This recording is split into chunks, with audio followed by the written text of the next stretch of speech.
I am training for Ironman Canada, which is going to be in July.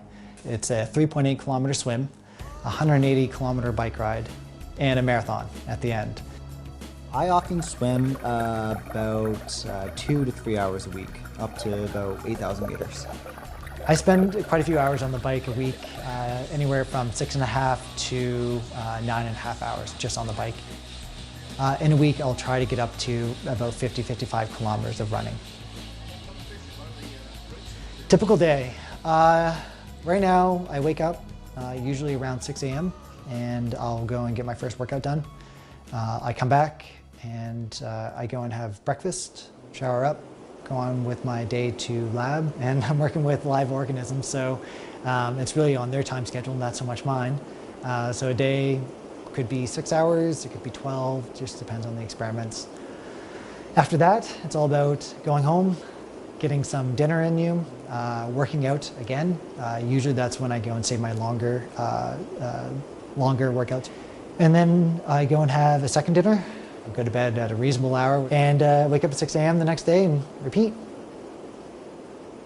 So I remember very clearly when I met Adam. He came to interview for a graduate position. He wanted to become a cancer researcher. He wanted to improve treatment, and really he embarked on a project in my lab studying AML. And I thought that was very inspiring. So I was really inspired the first time I met him.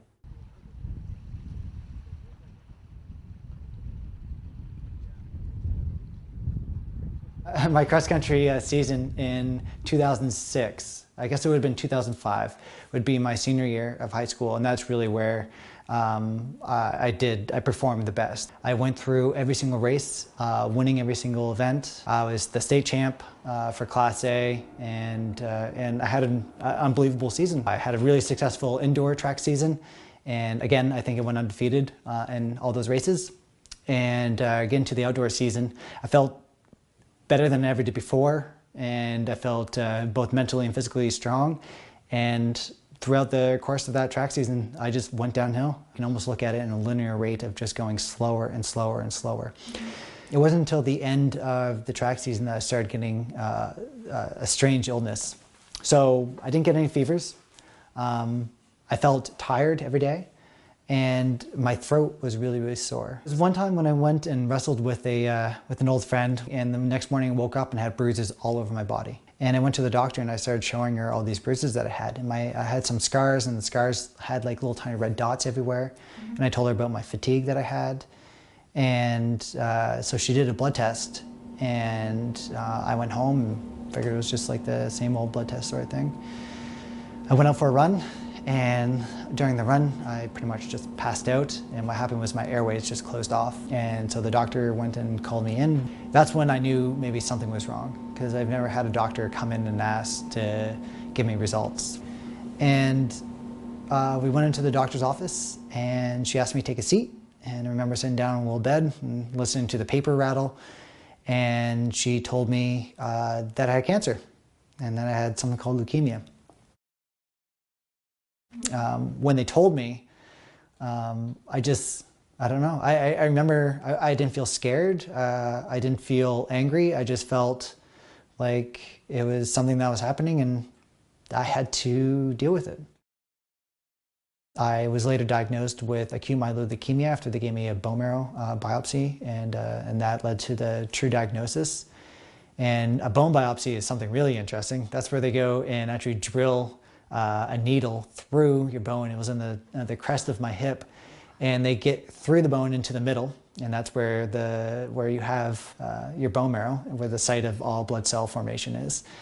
And I remember getting that and feeling the pain all the way down to my toenails. And with AML, we believe one of the early myeloid type cells, or maybe even one of the stem cells in the bone marrow that make all the other types of blood cells, that there's a genetic abnormality that occurs, or probably a couple of different genetic abnormalities that occur over a short time period, that then result in this accumulation of immature blood cells that fill the bone marrow so it doesn't function properly, and then spill out into the blood so that we're able to detect these cells from a blood test. They hadn't done any tests, further tests, really. They just took a bunch of blood, but I hadn't got any word. And I had been told I had cancer maybe 6 hours before that, and so everything was moving very quickly.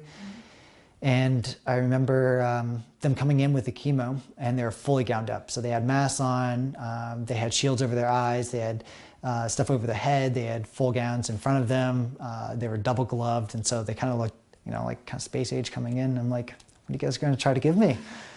And so that first night, they gave me a drug that had a pretty adverse effect called daunorubicin.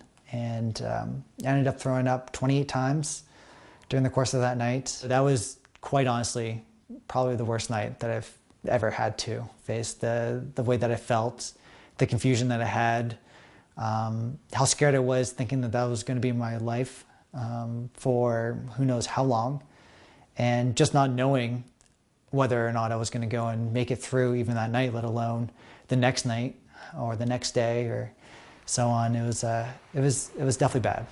It was bad.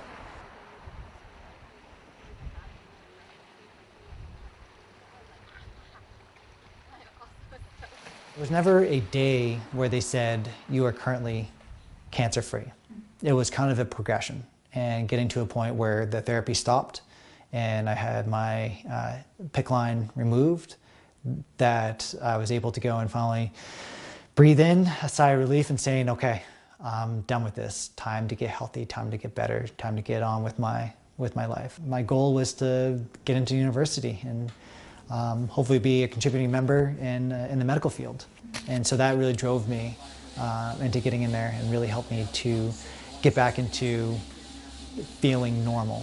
I kind of made a promise to myself not to go and get back into running. I knew there was a lot of activities I can go and do to stay healthy and help fuel that competitive fire that I've always had all my life.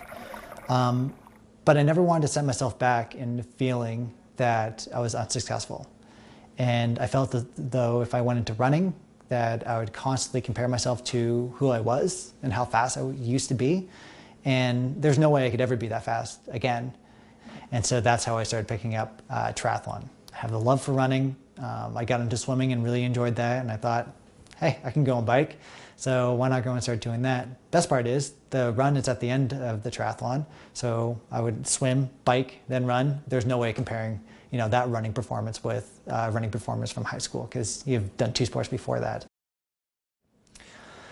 The not so good things that stick out in my mind, but helped me stay in the fight, were the friends that I went and met and didn't survive. There was two people that both had a form of leukemia. One had ALL, and then one who I got really close to who had AML.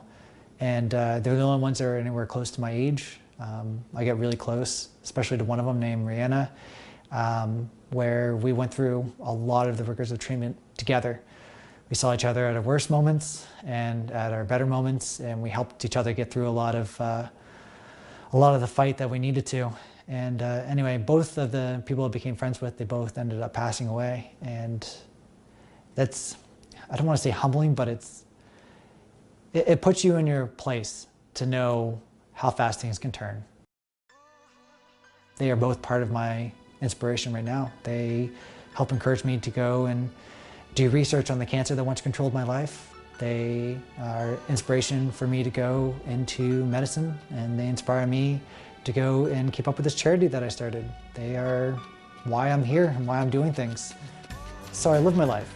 I'm gonna live my life as though, for the most part, I'm normal. I try my best not to live in fear. It was something I had to do. I went and did it, and now I'm just gonna go and try to live just like how I did before I had the cancer.